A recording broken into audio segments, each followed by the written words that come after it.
Hello, this is Uncle Jim, and my wife and son just came back from their annual once a year trip where they Hitch?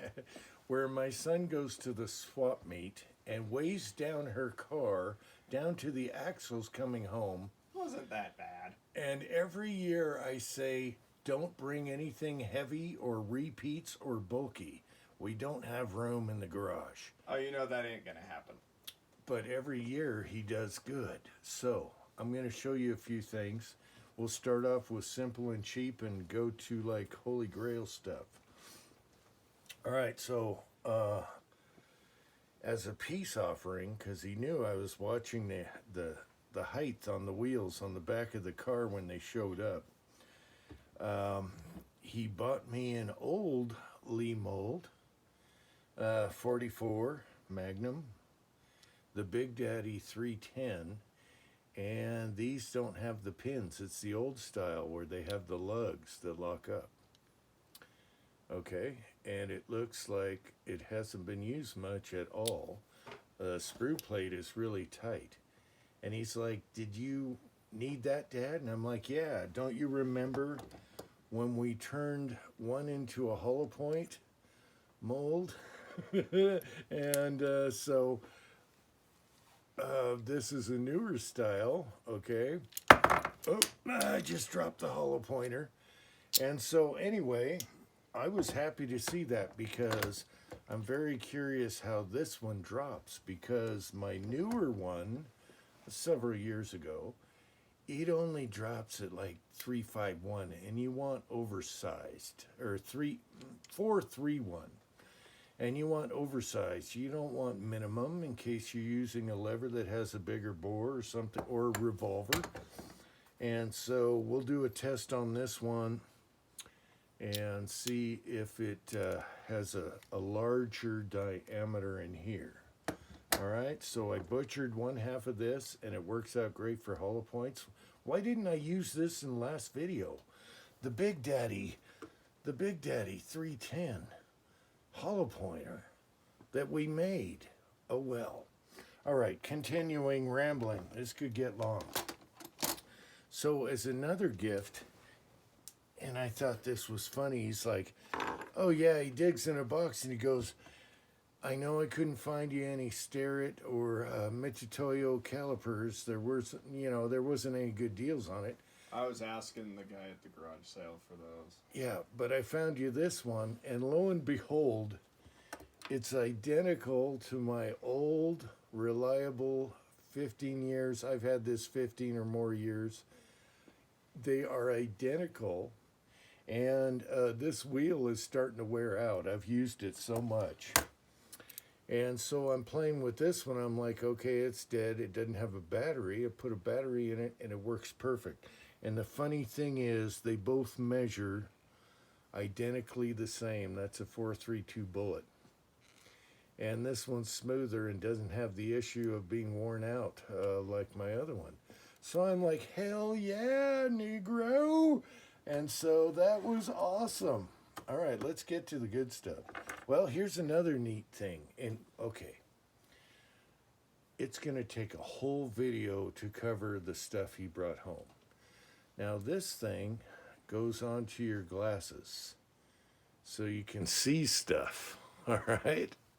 That is pretty awesome. You got your little magnifying glasses on your reloading glasses. That is pretty damn cool. All right. Now, after they did, you spent a day and a half at that flea market, right?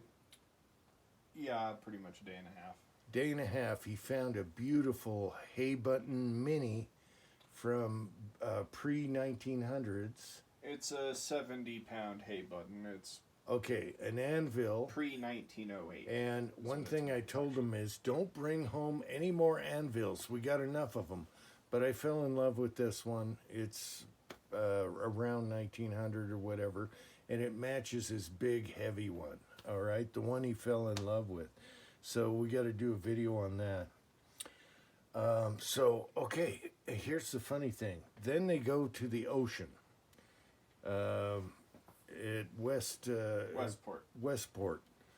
Washington. I told him stay away from Seattle, stay in eastern Washington and the ocean, and get the hell out of there as quick as you can, because Washington sucks. So he goes to the ocean and they're just chilling. You know, him and mom on the beach and everything, which they do every year. Where's your picture of you on the beach? Do I have it up here? No. It's so cool. My son loved the beach ever since he was a little kid. All right. Rambling again, I'm sorry. Okay, so he's at Westport on the ocean, on the beach. They got a case of tuna for free from a friend, which is fresh cut. Okay, never mind, rambling. So he's got nothing to do. They're just chilling on the beach, right? Good beers, whatever you got. Okay. And then he sees a garage sale local there. And it doesn't look like much on the outside. They had like tables with dishes on them. Yeah, they might as well had baby clothes. And then he walks inside, and the son-in-law is selling... Brother-in-law. The brother-in-law is selling the father-in-law's stuff. The other brother-in-law. Who passed away, and oh my gosh, it was the honey hole. So you would not believe the stuff he brought home, but here's a few. In the box, Starrett dial indicators, all right, for your lathe or checking for your milling machine. Or checking your bullets for concentric, okay. In the box, new Starrett. You guys know what Starrett is, all right? $1 a piece. Less than that. Oh my gosh. And he's got 2 of them, and they're beautiful in the box, $1 a piece. I just made a big pile and I put a price on it. And he took it. I know. The guy just said, I just want to get rid of this stuff. So where's the other guy? Okay. That stuff is flea market. Okay, this one came from the flea market, and it's called the Last Word Universal Test Indicator. And this does 1/10,000th? It does 1/10 of 1,000. 1/10 of 1,000th dial indicator. And look at this. It's got the color case hardening still on it. That's a museum piece right there. The son has a good eye for stuff. All right, and then we have some of these. And this is a Starrett, right? Yeah, that's a Starrett. I'll have to take the rust off of it. It got a little rusty, but you can check the diameter. It's not rusty on the good pieces. So. Yeah, no, it's smooth. Yeah. So you can check the size of your bullets properly. Okay. All right. And was this the flea market or... Flea market. Okay. All the micrometers were flea market. Okay. And then he's got another one in the garage. This one is a what? That is a reed. This is a reed. Okay. They're super smooth. And if you really want to check the diameter of your bullets or whatever, there you go. They're not analog digit. They're analog. Yeah, they're analog. Okay. But what are you going to do?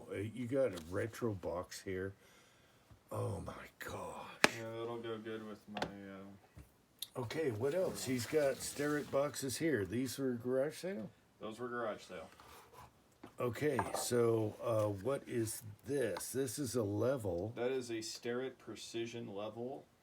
Starrett Precision Level. And what do you think? Brand new in the box. What did this cost you? You got a bundle for like... That I bought the first day of the garage sale, and then the next day I went and bought all the stuff. That I paid $3 for. Oh my gosh.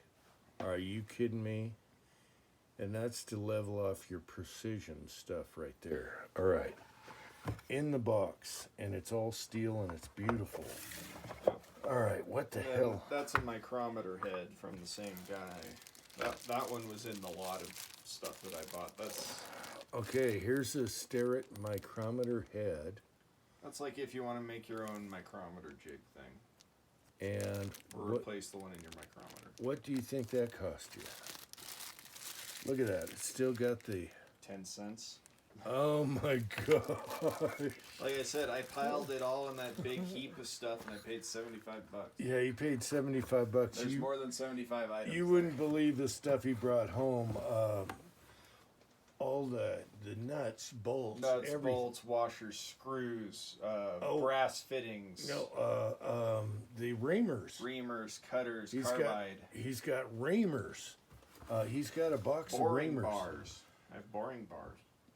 I can't believe it. So we're gonna have to do a video on some of the other stuff he brought home between the killer garage sale. He took you into a shed and showed you a pallet of stuff. He took me into the shed and he said, "This whole pallet you can look through." So and I he lo- just gave the stuff away. He just Yep. wanted. Oh my gosh! He's like, I he's wish. like, I don't care about researching it. I just want it out of here. I need it gone. I wish he was a reloading guy or something like that. That would have made my day. Now, when From you what I gather, he was the dude that died was a machinist that made boring bars. He made lathe tooling. yeah, he okay. He was My a tool maker. my son plans on getting a lathe, and that's these and everything.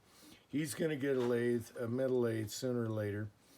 And this guy had homemade bars with cutters on them for your lathe to do cutting. He has boxes of all these jigs for the cutters, everything. All the holders for the cutters and yeah.